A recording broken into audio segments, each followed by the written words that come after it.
So now that we've got this figure with this color red, I'm going to select, I'll just hide these things just so that we can again be really clear on what we're doing. I'm going to wake up the green figure and I'm going to do the same thing. I'm going to select all the foreground area and I want to be precise. So I actually want to hold down shift to grab that little area between her legs. And then up here, I'm going to go to select inverse. And I did that because it's much easier for Photoshop to identify this single piece of information, transparency, versus all the tonality that's going on in her figure. So now that I've selected that, I'm going to go here and actually I need to wake up my file again because I want to get my eyedropper and I want to select that green. So see, the eyedropper identified that color, it put it in the foreground. Now that I'm got that color I want, it's just real easy. I just go here, solid color, and I click OK. But remember, I need to change the state of that layer, adjustment layer to screen.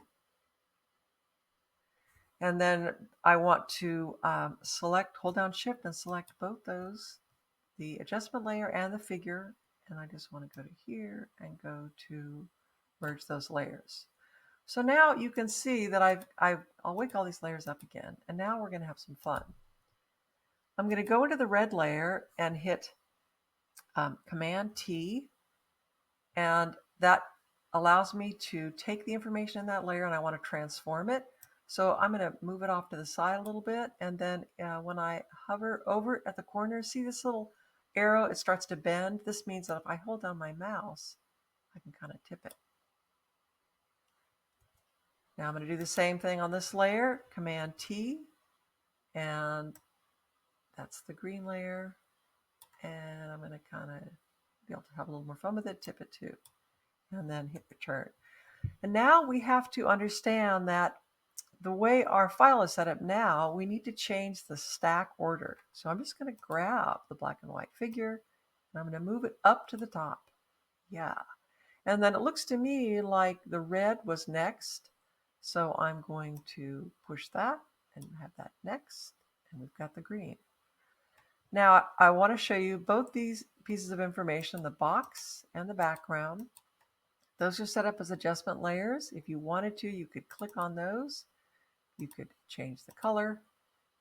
You could change the color of the background. This is a great way for you to explore how these tools work. And then if you want to really customize this thing, click on to the top of the stack. And the reason I'm telling you to do that is because when you hit the type tool, boom, it's going to put a layer on top of everything. And you can then add your own hip hop type. You can select it, and up here you can see it's defaulting to our foreground color that we were using. Maybe you want to change it to something else. Click that and change the size of it, and there you go. You've got your, this weak looking.